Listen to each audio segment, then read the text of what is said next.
ಗುಂಡಿ ನಂಬರ್ 6ರಲ್ಲಿ 25 ಮೂಳೆಗಳು ಸಿಕ್ಕಿದ್ದು. ಅದೇ ಫಸ್ಟು, ಅದೇ ಲಾಸ್ಟು. ಇನ್ನು 3 ಗುಂಡಿಗಳಿದ್ದಾವೆ. ಉಳಿದೆಲ್ಲ ದಿನ ಹೇಳಿದ್ದನ್ನೇ ಮತ್ತೆ ಹೇಳ್ತೀನಿ. ನಾಳೆ ಆಗೋದಿಲ್ಲ, ನಾಡಿದ್ದಾಗತ್ತೆ. ನಾಡಿದ್ದು 3ರಲ್ಲೂ ಸಿಗಬಹುದು, 3ರಲ್ಲೂ ಸಿಗಲಿಕ್ಕಿಲ್ಲ, 3ರ ಪೈಕಿ 1-2ರಲ್ಲೂ ಸಿಗಬಹುದು.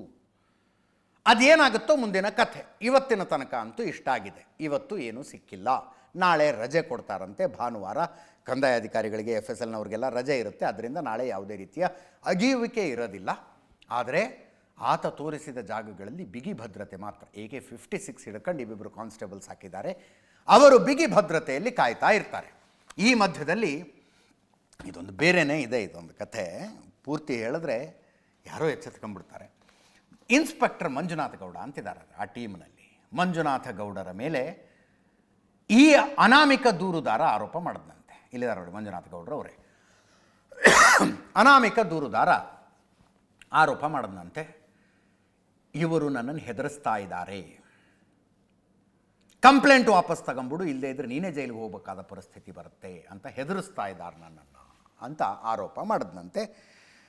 ಈತನ ಪರ ವಕೀಲರು ಅದನ್ನು ಹೇಳಿದ್ರು, ಹೆದರಿಸಲಾಗ್ತಾ ಇದೆ ಅಂತ. ನೆನಪಿರಲಿ, ಈತ ಪೊಲೀಸ್ ವಶದಲ್ಲಿಲ್ಲ ಈತ. ಬೆಳಗ್ಗೆ ವಕೀಲರ ಜೊತೆಗೆ ಬರ್ತಾನೆ, ಪೊಲೀಸರ ಜೊತೆಗೆ ಸೇರ್ಕೊಂಡು ಇಲ್ಲಾಗಿರಿ ಅಲ್ಲಾಗಿರಿ ಅಂತ ತೋರಿಸೋದಕ್ಕೆ ಹೋಗ್ತಾನೆ. ಎಲ್ಲ ಅಗಿಯುವಿಕೆ ಮುಗಿದ ಮೇಲೆ ಪೊಲೀಸರು ಮತ್ತೆ ಬಿಟ್ಟು ಕಳಿಸ್ತಾರೆ. ಈ ಗೋಸ್ ವಿತ್ ಹಿಸ್ ಅಡ್ವೊಕೇಟ್ಸ್. ರಾತ್ರಿ ಎಲ್ಲಿರ್ತಾನೆ ಏನೋ ಗೊತ್ತಿಲ್ಲ, ಅದು ಗೊತ್ತು ಹೇಳೋದಿಲ್ಲ. ಅಷ್ಟಿದೆ ಕತೆ. ವಕೀಲರ ಜೊತೆಗಿರೋದು, ಪೊಲೀಸ್ ಕಸ್ಟಡಿಲೆಲ್ಲ ಇಲ್ಲ. ಹಾಗಿರುವಾಗ ಏಕಾಏಕಿ ಬಂದು ಇಂಥದ್ದೊಂದು ಆರೋಪ. ಈ ಅಗಿಯುವಿಕೆ ನಡೀತಾ ಇದ್ದಾಗಲೇ ಮಂಜುನಾಥ ಗೌಡ ಇನ್ಸ್ಪೆಕ್ಟರ್ ನನ್ನ ಮೇಲೆ ಹೆದರಿಕೆ ಹಾಕ್ತಾ ಇದ್ದಾರೆ, ಒತ್ತಡ ಹಾಕ್ತಾ ಇದ್ದಾರೆ ಕಂಪ್ಲೇಂಟ್ ವಾಪಸ್ ತೆಗೆದುಕೊಳ್ಳೋದಕ್ಕೆ ಅಂತ. ಇವತ್ತು ಮಂಜುನಾಥ ಗೌಡರು ಸರ್ಚ್ ಆಪರೇಷನ್ನಲ್ಲಿ ಇರಲಿಲ್ಲ. ಎಲ್ಲರೂ ಅಂದರು ಆರೋಪ ಬಂದಿದ್ದಕ್ಕೆ ದೂರ ಮಾಡಿಬಿಟ್ರು. ಪ್ಯಾರಲಲ್ಲಿ ಅವ್ರಿಗೊಂದು ಕೆಲಸ ಹೇಳಲಾಗಿದೆ.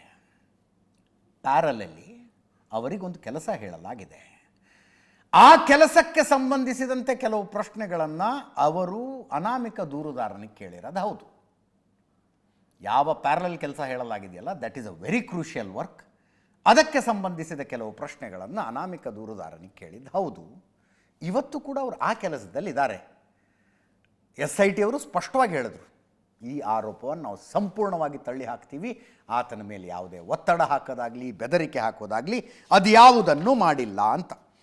ನಿಮಗೆ ಟೈಮ್ ಲೈನ್ ಎವ್ರಿಡೇ ಆಗಿದ್ದೆ, ಇವತ್ತು ಆಗಿದೆ ಅಷ್ಟೇ. 11:30ಗೆ ಬರ್ತಾರೆ, ಅಗಿಯೋದಕ್ಕೆ ಶುರು ಮಾಡ್ತಾರೆ.